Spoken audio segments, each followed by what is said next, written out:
Yesterday, President Trump signed the AI safety order that we've been talking about here for the last week or so. It came out a lot thinner than the version that had leaked originally. So here's a quick orientation. Executive order, as you know, directive from the president. It's narrower than the law, so it's easier to reverse.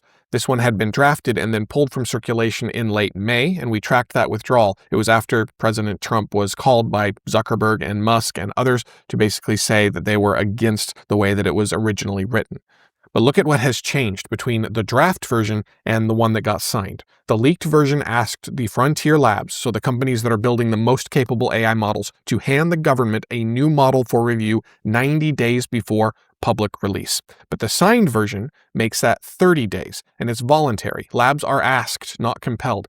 Now, one piece did survive intact. The order directs the Justice Department to prioritize enforcement against AI-assisted hacking. That part seems to have teeth.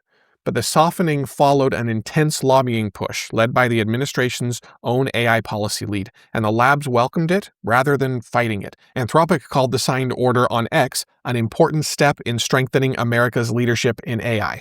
Now, a federal safety order sounds like oversight descending on the labs from outside, but the labs actually lobbied for this shape and then thanked the government for it. So if the federal floor just turned into a suggestion, where are the binding rules? Well, they're one level down in the state houses. Illinois passed SB 315. You'll remember we covered this recently on the Century Report. It puts mandatory audit obligations on automated decision systems, the first binding external audit requirement in any U.S. AI statute.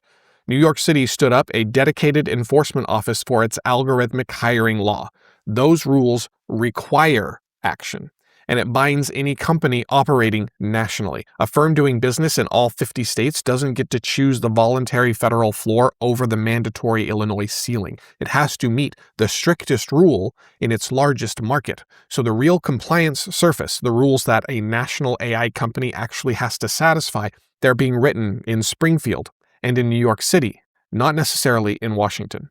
And that's the deeper move. The administration wanted to say that there was going to be one central authority to set the rules for the AI era, but instead, the federal layer thinned to a request, and the binding requirements keep hardening across the dozens of separate jurisdictions, like the states.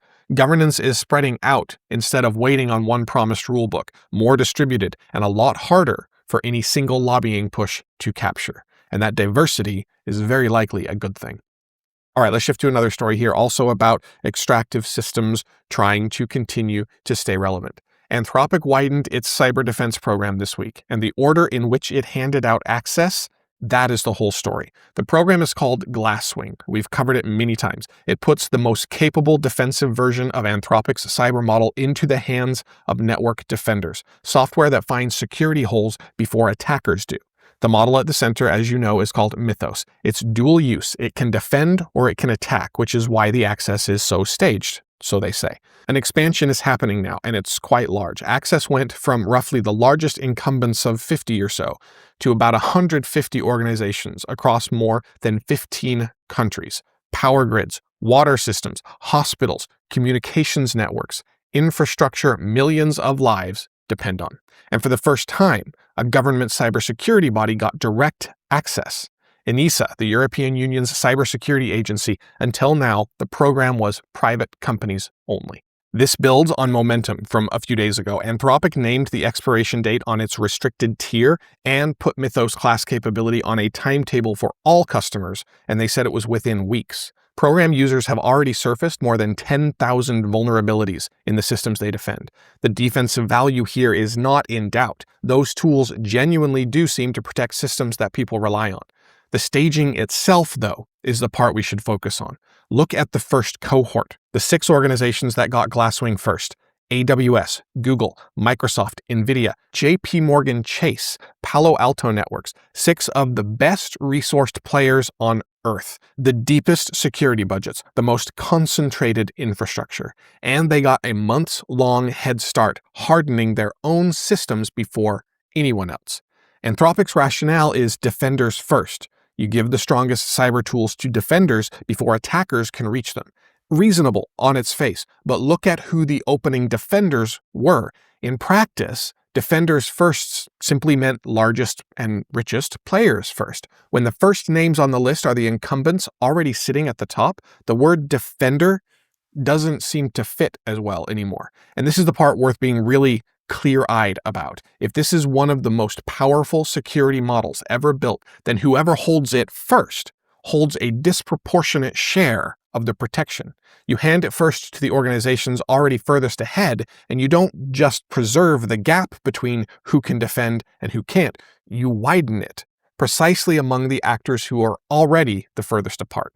The same lab made another move this week as well. Anthropic welcomed the federal AI executive order we just covered, an order that the labs have been backing since the stricter 90-day draft. Both moves point one direction: Anthropic shaping the rules and the order of release from inside. When a company holding the strongest tools with everything to gain from keeping the existing arrangement tells you that a staged release to its inner circle is for safety, that's not really a claim to take at face value.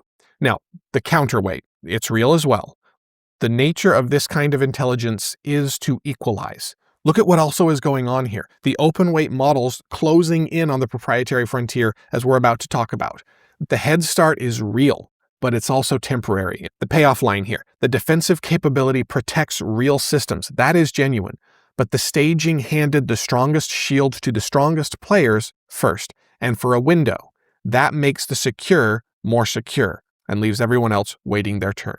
And yet with how quickly the gap between proprietary and open source is closing, that advantage may not mean much for very long. All right, let's shift away to another story here. The data center build-out has been running up costs it didn't put on its own books. Water, ratepayer bills, foregone tax revenue. This week, 3 different forces started moving all those costs out into the open, regardless of the best efforts of the companies trying to keep them contained. Let's start with Google. It pledged to replenish more water than its data centers consume by 2030. Net positive water. 5 water targets, $17 million for projects across 7 different states, and a published blueprint that it's now offering the towns that host its facilities. The pledge didn't come from nowhere here. Researchers had called Alphabet's own water estimates misleading. Meanwhile, more than 70% of Americans told Gallup that they oppose data centers near their homes, and 18% of those named water as a specific reason. The net positive promise is partly an answer to that credibility gap. Next, Erin Brockovich, of movie fame, the legal investigator whose fight against a California utility over contaminated water became that famous film, she launched a public website with a community-reported map of U.S. data centers. After she asked back in April for accounts of data center problems, she got nearly 4,000 submissions from people in the first month. The single most common concern, she wrote, was one word: transparency. And here's the key thing about her argument. It's about conduct, not necessarily the technology.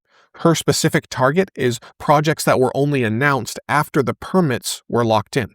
Developers who didn't return calls, local officials who signed NDAs before the neighbors even knew a project was on the table. So the complaint is secrecy. Then over to Ohio here, one of the busiest data center destinations in the country. It paused the sales tax exemption that it had used to lure those facilities, the waiver on construction materials and the expensive equipment inside. The state forecast that break would cost about $142 million for 2026, but the actual cost back in 2025, nearly $1.6 billion. That is an order of magnitude over the estimate, tenfold. And now Ohio residents are gathering signatures for a November referendum that would permanently ban hyperscale data centers, the strictest such measure in the country if it qualifies. Let's step back and look at all 3 here. A company accused of lowballing its water use, now promising to put more back than it takes. A state that mispriced a tax giveaway by tenfold. Communities building their own cost accounting from nearly 4,000 different submissions outside the official permitting channels entirely. Up until now, it seems that invisibility was the cheapest input that the build-out had. The costs sat on water tables and county budgets where nobody added them up. What changed here is that the arithmetic is now being run in open council chambers and on ballot drives. And every method here, the public map, the suspended break, the referendum, is one that the next town can copy. All right, let's shift away again to another story. The money funding the AI build-out got its first real markdown this week. Alphabet, Google's parent, disclosed an $80 billion equity raise. This is the largest on record, and its stock fell about 4%. The mechanics quickly. An equity raise means selling new shares to bring in cash. $80 billion of new shares dilutes the people who already own the stock. So the share price drops. That is the markdown. For the first time, the build-out's financing drew a markdown instead of applause. Now, we covered the raise itself just a couple of days ago, so I won't rerun it. But what is new is the shape and the reaction. The $80 billion breaks into three different pieces. A $40 billion program is selling shares straight to the open market starting next quarter. $30 billion of it is in underwritten and convertible offerings, and $10 billion of it is to Berkshire Hathaway. Now, look at who's missing from the IPO season. SpaceX, which owns XAI, is set to float this month. Quantinuum, the Honeywell-backed quantum computing company, just upsized its IPO to as much as $1.46 billion, the first dedicated quantum firm to get public market pricing. Records all around here. The company absent from that run is OpenAI, the one that defined this whole moment. A year ago, OpenAI's chief executive was writing about building a superintelligence that would remake society, announcing a $500 billion infrastructure plan. Since then, he has walked it back, told an audience in Australia that he doesn't expect a jobs apocalypse, shelved the UK data center commitment in April. And the financials, as reported by The Information, Q1 revenue of $5.7 billion against adjusted margins of negative 122%. So for every dollar the company spent, it lost $1.22. Now, we can't independently confirm The Information's reporting because OpenAI doesn't disclose its financials, but its own chief financial officer has reportedly questioned whether it's even ready to go public this year and whether it can cover its computing costs at all. The thread under all of it, Nvidia disclosed this week that the first big users of its forthcoming Vera chip are Anthropic, OpenAI, and SpaceX, three rival frontier labs bound to the same next-generation silicon in the same cycle as record-scale competing capital raises. Capital, labs, and the chip supplier wound tightly together, and the assumption holding the whole bet up is that the scale buys a durable lead. Spend the most, lock in the most compute, and the advantage holds long enough to pay you back. But compute is expensive, and it doesn't get cheaper as you buy more of it. The margin math says scale buys a deepening obligation, and the first investors just started reading that second sentence instead of the first. All right, shifting away to the best news of the day. Ever stronger open source AI getting closer to the frontier level just landed in open weights that anyone can download. And it turns the frontier of open weights into a US-China leaderboard. The model is Nvidia's Nemotron 3 Ultra.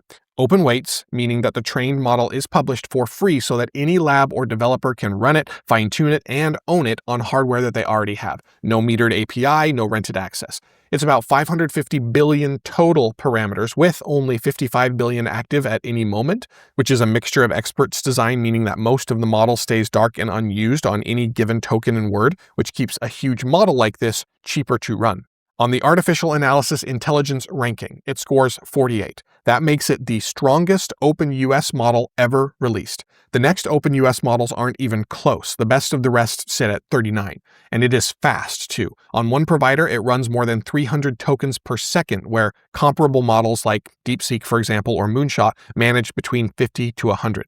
So several times faster, text that you just wait less for.